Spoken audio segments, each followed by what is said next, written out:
ओम श्री गणेशाय नमः। ओम नमो भगवते वासुदेवाय नमः। भगवान विष्णु के परम भक्त शेषनाग जी के रहस्य। शेष सहस्रीस जग कारण जो अवतर्यो भूमि बैठारन सदा सुसानुकूल समो पर कृपा सिंधु सौमित्र गुणाकर। बबार्थ। जो हजार सिर वाले और जगत के कारण हजार सिरों पर जगत को धारण कर रखने वाले शेष जी हैं, जिन्होंने पृथ्वी का वय दूर करने के लिए अवतार लिया। वह गुणों की कहान कृपा सिंधु सुमित्रा नंदन श्री लक्ष्मण जी मुझ पर सदा प्रसन्न रहे।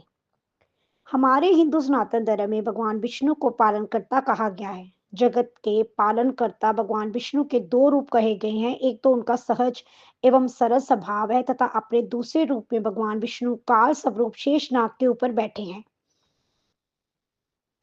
भगवान विष्णु का ये स्वरूप थोड़ा वयमह अवश्य है, परंतु भगवान विष्णु की लीलाएं अपरंपार हैं। भगवान विष्णु अनेक शक्तिशाली शक्तियों के स्वामी हैं। उनके इन्हीं में से एक अत्यधिक शक्तिशाली शक्ति है शेषनाग। आज हम आपको शेषनाग और नागों से जुड़े अनेक ऐसे रहस्यों के बारे में बताने जा रहे हैं जो शायद ही आपने पहले कभी सुने हो। नागराज अनंत को ही शेषनाग कहा गया है। शेषनाग भगवान विष्णु को अत्यंत प्रिय है तथा उन्हें उनका भक्त व स्वरूप कहा गया है। प्रलय काल के दौरान जब नई सृष्टि का निर्माण होता है तो उसमें जो शेष अवक्त शेष रह जाता है, हिंदू धर्मकोश के अनुसार वे उसी के प्रतीक माने गए हैं।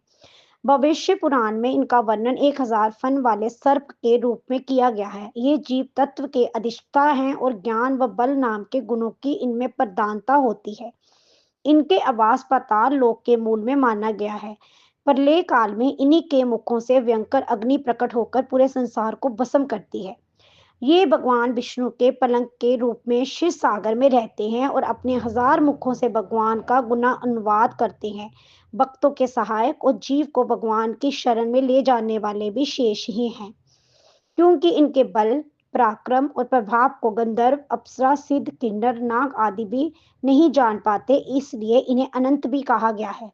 ये पंचविश ज्योति सिद्धांत के प्रवर्तक माने गए हैं। भगवान के निवास शैया, आसन, पादुका, वस्त्र, पाद, पीठ, तकिया और छत्र के रूप में शेष जानी अंगीभूत होने के कारण इन्हें शेष कहा गया है। लक्ष्मण और बलराम इन्हीं के अवतार हैं जो राम व कृष्ण लीला में भगवान के परम सहायक बने। हमारे जीवन का हर क्षण अनेकों जिम्मेदारियों एवं कर्तव्यों को अपने अंदर समेटे हुए है तथा सबसे अत्यधिक एवं महत्वपूर्ण दायित्व जो मनुष्य का होता है वह है अपने परिवार तथा समाज के प्रति। एक वास्तविकता की ये भी है कि इन जिम्मेदारियों को पूरा करने में हमें अनेकों परेशानियों का सामना करना पड़ता है और शेषनाग रूपी परेशानियों को अपने कैद में कर भगवान संपूर्ण समाज को यही संदेश देना चाहते हैं कि चाहे परिस्थितियां कैसे भी हो, परंतु हमें सदैव अपनी परेशानियों को वश में कर सरल एवं प्रसन्न रहना चाहिए। पौराणिक मान्यता के अनुसार श्री श्वेत कल्प में सृष्टि सृजन के आरंभ में ही एक बार किसी कारणवश ब्रह्मा जी को बड़ा क्रोध आया, जिनके परिणाम स्वरूप उनके आंसुओं की कुछ बूंदें पृथ्वी पर गिरी और उनकी परिणति नागों के रूप में हुई। इन नागों के प्रमुख रूप में अनंत, कुलिक, वासुकी, तक्षक, काक्रोटकम, महापदम, पदम, शकपाल हैं। पना पुत्र मानते हुए ब्रह्मा जी ने इन्हें ग्रहों के बराबर ही शक्तिशाली बनाया। इनमें अनंत नाग सूर्य के, वासुकी चंद्रमा के, तक्षक मंगल के, करकोटक बुध हैं। पद्म बृहस्पति के, महापद्म शुक्र हैं। कुलीक शकपाल शनि ग्रह के रूप हैं। ये सभी नाग भी सृष्टि संचालन में ग्रहों के समान ही भूमिका निभाते हैं। इनसे गणेश और रुद्र जगोपवीत के रूप में, महादेव श्रृंगार के रूप में तथा विष्णु जी की शैया रूप में सेवा लेते हैं। जे शेषनाग रूप में स्वयं पृथ्वी को अपने फन पर धारण करते हैं। वैदिक ज्योतिषी में राहु को काल और केतु को सर्प माना गया है। अतः नागों की पूजा करने से मनुष्य की जन्म कुंडली में राहु केतु जन्य सभी दोष तो शांत होते ही हैं। इनकी पूजा से काल सर्प दोष और विश्वधारी जीवों के दंश का भी भय नहीं रहता।